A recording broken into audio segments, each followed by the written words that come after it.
Hola, les damos la bienvenida a todas las personas que hoy nos acompañan del otro lado de la pantalla. En este video nos proponemos compartir con ustedes una presentación general de la segunda clase de este módulo. Intentaremos hacer una síntesis de los contenidos centrales de la clase que les permita orientar su lectura. Esta segunda clase se titula Situaciones de escritura, condiciones e intervenciones para centrar a las niñas y a los niños en el aprendizaje del sistema de escritura. Esta clase se organiza en 4 partes. Una primera parte en que definimos qué entendemos por escribir y por qué esa situación se diferencia de otras situaciones posibles de realizar en la escuela.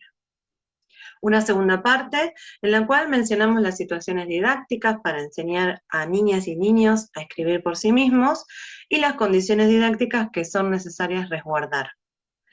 Una tercera parte en la que nos introducimos en las 3 intervenciones docentes generales que promueven el avance en las escrituras, más allá de las conceptualizaciones que cada niño o cada niña posea. Y una cuarta parte en la que encontrarán argumentos acerca de por qué es importante favorecer la reflexión sobre el sistema de escritura para que las niñas y los niños aprendan a escribir alfabéticamente. A continuación nos vamos a introducir en cada una de esas partes. Comencemos entonces por la primera parte. ¿Qué es escribir? En la clase encontrarán diversos ejemplos de escrituras infantiles donde las niñas y los niños toman decisiones sobre qué letras, cuántas y en qué orden usarlas. Vemos aquí escrituras de Toribio, Olivia y Alfonsina, quienes no tienen mayores problemas para reproducir la escritura convencional de su nombre. Lo han copiado muchas veces y ya saben poner todas las letras en orden, aun cuando el modelo no esté presente. Las decisiones sobre qué letras, cuántas y en qué orden usarlas se hacen visibles cuando se trata de una escritura que no se copia. Los 3, Toribio, Olivia y Alfonsina, están aprendiendo a escribir alfabéticamente. Vemos que Toribio sabe algo muy importante. Para producir enunciados diferentes, las cadenas de letras usadas deben ser diferentes. No tantas como para llenar el renglón, ni tan poquitas como para que no diga nada. Esto también lo sabe Olivia, pero su decisión sobre las letras a emplear está guiada por el análisis de la pauta sonora del habla. Predominantemente representa sílabas con una sola letra. Alfonsina ya casi escribe de manera alfabética, aunque todavía no ponga todas las letras necesarias cuando las sílabas están integradas por más que una consonante y una vocal. Entonces, ¿qué es escribir? Si bien la escritura es un sistema compuesto de varios sistemas, el de escritura propiamente dicha o escritura alfabética, el sistema ortográfico, el de puntuación y el del espaciado, el primero que enseñamos es el de escritura alfabética, que constituye la representación del lenguaje. Escribir implica mucho más que transcribir unidades aislables en el habla, aquello que suena, los fonemas, con marcas, letras que se trazan en una hoja o en una pantalla. Escribir implica mucho más que eso, y por eso uno de los primeros aspectos en que nos detenemos en esta segunda clase es en los problemas que enfrentan las niñas y los niños cuando están aprendiendo a escribir. Cuando las chicas y los chicos tienen el lápiz en mano o el teclado, tienen que decidir cuántas letras son necesarias para producir una escritura, cuáles son las letras necesarias y en qué orden deben colocarse. Otro punto en el que nos detenemos en esta clase es en el análisis de diversas situaciones de enseñanza donde las chicas y los chicos pueden escribir por sí mismos en el marco de situaciones con sentido. Ahora bien, ¿qué entendemos por escrituras con sentido? Bueno, en principio la escritura tiene sentido, entre otras cosas, para comunicarse con otros y para guardar memoria. Por ello presentamos diversas situaciones en las que las chicas y los chicos escriben listas de materiales para preparar una experiencia de ciencias naturales, por ejemplo, o para armar títeres, o anotan los ingredientes de una receta, o hacen otros tipos de listados como los que nosotros hacemos en la vida cotidiana en frecuentes ocasiones. Por otro lado, también tienen sentido los textos que se escriben porque se enmarcan en estas situaciones antes mencionadas. Finalmente, las escrituras tienen sentido más allá de si son representadas para un destinatario externo. No siempre el destinatario es externo, también puede ser el propio escritor el destinatario de esas escrituras. Por ejemplo, cuando hacemos las listas de tareas para realizar en el día o cuando tomamos notas a partir de una situación de estudio. En este primer punto de qué es escribir, también nos detenemos en la distinción entre escribir y copiar.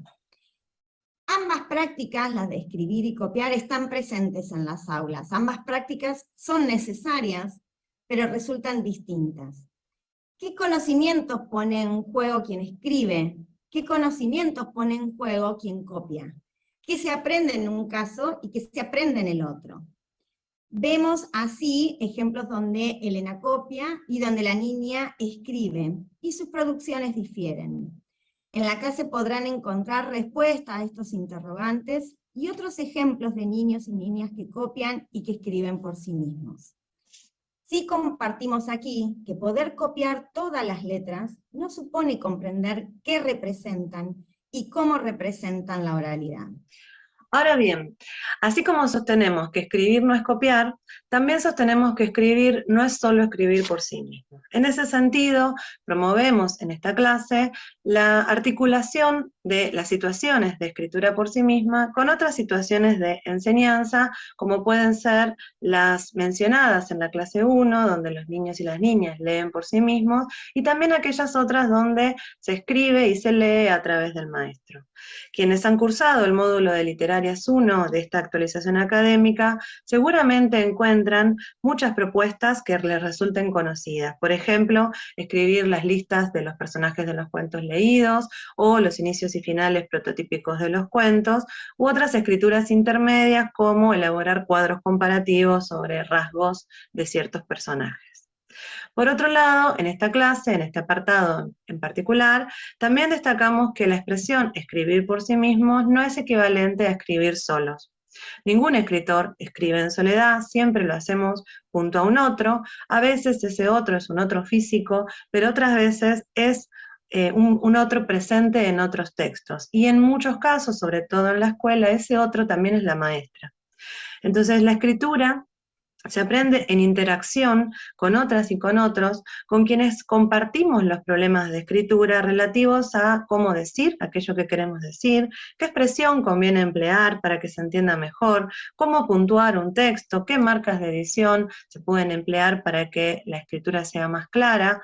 Es decir, escribir por sí mismos no es escribir solos. En esta clase también presentamos situaciones diversas, según sea el tipo de texto que las chicas y los chicos escriben.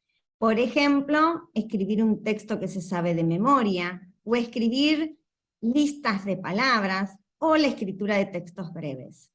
En el primer caso, en la clase se presenta un ejemplo donde las chicas y los chicos tienen que escribir la canción Se va la barca. Se trata de un texto conocido en forma y contenido, donde el escritor no tiene que ocuparse de la invención del texto, y por lo tanto permite que se centre en uno de los problemas que antes referimos: cuántas y cuáles letras se necesita, y el orden necesario para que diga. Asimismo, en la clase se presentan numerosos ejemplos donde las niñas y los niños tienen que escribir listas de nombres, listas de comida, listas de diversos tipos. También en el marco de propuestas de lectura literaria, como recién Gabriela comentó, se presentan ejemplos donde las chicas y los chicos tienen que escribir un nuevo episodio del cuento. Pensar en esta diversidad de textos que se escriben implica considerar el grado de conocimiento que el escritor tiene acerca del texto a producir. Si ese texto es conocido en contenido y forma porque es un texto que se ha memorizado, si es muy conocido pero no memorizado, o si no se conoce el contenido ni la forma. De allí que la invención prevalece y constituye un desafío mayor para el escritor. Por otro lado, por unidad lingüística, nos referimos a si el texto a producirse se trata de una palabra o un enunciado. Y cuando ya se trata de producir enunciados, la extensión del texto es una dimensión o variable a considerar. Claro que estas consideraciones o variables se entrecruzan, se articulan. Así, por ejemplo, si proponemos a las chicas y los chicos escribir un nuevo episodio donde Ricitos se prueba un nuevo trío de objetos de los tres osos, se trata de un texto muy conocido pero no memorizado, que presenta una cuota de invención al introducir una variación. Esta vez no se trata de probar la sopa, de probar las sillas y las camas, sino, por ejemplo, de probar los abrigos de los osos. Y es un texto que excede la palabra como unidad lingüística y resulta relativamente extenso.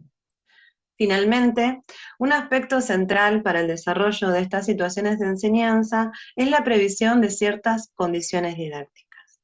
En primer lugar, es necesario saber qué saben las chicas y los chicos respecto de la escritura, es decir, cuáles son sus conceptualizaciones infantiles sobre este objeto de conocimiento. En segundo lugar, que en el aula se desarrollen diversas situaciones donde las chicas y los chicos tienen posibilidades de escribir, aunque no siempre sean listas de palabras, ni siempre textos memorizados, ni siempre se trate de invención, sino que haya diversidad de situaciones a lo largo de un periodo escolar. Por otro lado, es indispensable considerar la condición de la necesidad de promover la autonomía de las niñas y de los niños, contando con un ambiente con escrituras que se conviertan en fuentes de información segura. Por ejemplo, los nombres de las chicas y de los chicos que conforman el grupo, los días de la semana, los títulos de los cuentos leídos, las agendas semanales y otras numerosas escrituras que se han mencionado en la clase anterior, en la clase 1. En esta clase recuperamos algunas ideas fundamentales acerca de por qué algunas escrituras se constituyen en fuentes de información segura, como ya hemos desarrollado en la clase 1. Por último, en la clase 2, a modo de antesala de la siguiente clase, nos detenemos a desarrollar algunas intervenciones docentes que resultan esenciales a desarrollar en situaciones donde las chicas y los chicos escriben por sí mismos, independientemente de las conceptualizaciones infantiles. De allí que podemos decir que se trata de intervenciones generales. Un ejemplo de estas intervenciones generales es solicitar la lectura con señalamiento de la propia escritura. Encontrarán en la clase un video muy breve que expone cómo la solicitud de lectura con señalamiento de la propia escritura lleva a que Milo comience a anticipar cuántas letras hará para cada palabra. Otra de las intervenciones generales es a alentar la consulta de fuentes de información y su consulta para resolver problemas relativos al sistema de escritura. Esta intervención plantea una continuidad con la clase 1, y mediante 2 videos se aprecia la relevancia de disponer de información segura en el ambiente del aula, para escribir y para analizar las partes compartidas en distintas palabras. Por último, las intervenciones de confrontación de distintas versiones de una misma escritura y promover su comparación. En la clase van a encontrar un ejemplo de un registro de intercambio donde 3 niños se ponen de acuerdo acerca de cómo se escribe la palabra cajita, que cada uno de ellos lo hizo de diferentes maneras. Esta comparación de escrituras promueve el avance en sus conceptualizaciones. Finalmente, el cuarto apartado de la clase sostiene argumentos acerca de por qué confiamos en que escribir desde el primer día de clases y según la conceptualización y respetando la conceptualización de cada niño o cada niña, conduce a reflexionar sobre las unidades menores del sistema de escritura. ¿Por qué es necesario atender a las conceptualizaciones infantiles? ¿Por qué damos tanta importancia a la reflexión sobre las escrituras para llegar finalmente a comprender qué representan las letras y cómo lo representan? ¿Por qué no enseñar directamente las letras y sus correspondencias con los fonemas? Emilia Ferreiro afirma que la comprensión del sistema de escritura exige un primer nivel de reflexión, porque para comprender la escritura hay que considerarla primero como un objeto en sí, y descubrir luego algunas de sus propiedades específicas que no resultan evidentes. Gran parte de esta reflexión tiene que ver con descubrir que lo que decimos es analizable en partes y que esas partes pueden ser comparadas, ordenadas, reordenadas, clasificadas como semejantes o diferentes. Por eso, las intervenciones docentes promueven comparaciones entre distintas palabras escritas. Otras plantean problemas de orden, vinculadas a en qué orden van las letras de una palabra. Otras intervenciones apuntan a plantear problemas de clasificación, todas las que empiezan como auto, todas las que empiezan como sábado. Encontrarán más ejemplos de estas intervenciones en el desarrollo de esta clase y se profundizarán en la clase 3. Cerramos esta breve presentación con estas palabras que encontrarán en el cierre de la clase. Escribir es importante para aprender a escribir siempre que se lo haga reflexionando con otros y uno de esos otros es la maestra. Es la reflexión la que organiza la interpretación y la producción. Por eso afirmamos que comprender el sistema es mucho más que saber nombrar sus elementos visibles y audibles. El sistema supone relaciones entre los elementos que no son accesibles por los sentidos, sino producto de la reflexión y el razonamiento, porque la escritura no es un problema perceptivo y motriz, sino que es un problema conceptual. Esperamos que este video sea de utilidad para la lectura y el estudio de esta clase.